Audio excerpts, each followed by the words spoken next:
ফজর নামাজের পরে সালাম ফিরে কারো সঙ্গে কথা না বলে এই দোয়াটি 100 বার পড়বেন। আল্লাহর কসম করে বলছি, দুনিয়ার সব সম্পদ আপনার পায়ের মাঝে হাজির হয়ে যাবে। আপনার পায়ের নিচে দুনিয়ার সব সম্পদ হাজির হয়ে যাবে। মাটি ধরবেন, ওই মাটিটা স্বর্ণ হয়ে যাবে। আপনি ব্যবসায় হাত দিবেন, ওই ব্যবসায় লাখ কোটি কোটিপতি হয়ে যাবেন। আল্লাহ ব্যবসায় হালালভাবে রিজিক দান করবেন। আপনার বিপদ আপদগুলো কেটে যাবে।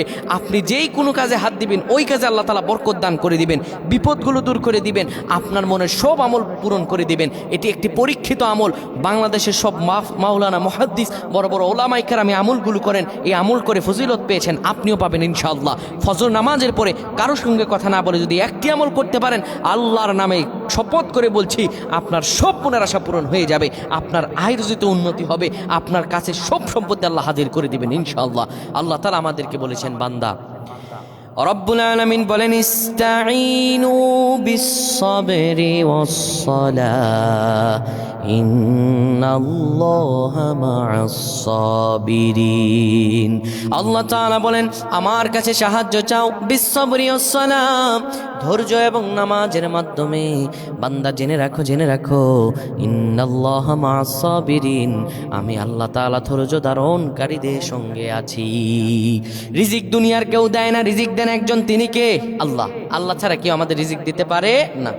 আমার আল্লাহ রাব্বুল আলামিন আমাদেরকে রিজিক চাওয়ার মতো কিছু রাস্তা বলেছেন, কিছু সময় বলেছেন।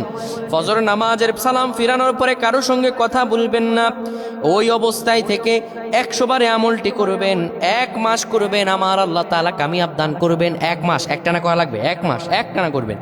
কিবলামুখী হয়ে আপনি পড়বেন, সুবহানাল্লাহি ওয়া বিহামদিহি সুবহানাল্লাহিল আযীম ওয়া বিহামদিহি আস্তাগফিরুল্লাহ। এই দোয়াটা আপনারা 100 বার পড়বেন।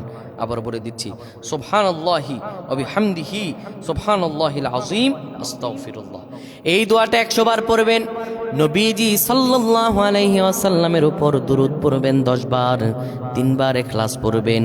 এই আমলটি ফজর নামাজের সালাম ফিরানোর পরে যদি আপনি করতে পারেন, আমার আল্লাহ তাআলা রিজিকে বরকত দান করবেন, বিপদ থেকে দূর করবেন, পৃথিবীর সব সম্পত্তি, পৃথিবীর সব প্রাচুর্য আপনাকে হাজির করবেন। কেননা আমার আল্লাহ হলেন আল্লাহু ইউদাইফু লিমান ইয়াশাউ ওয়াল্লাহু ওয়াসিউন আলিম।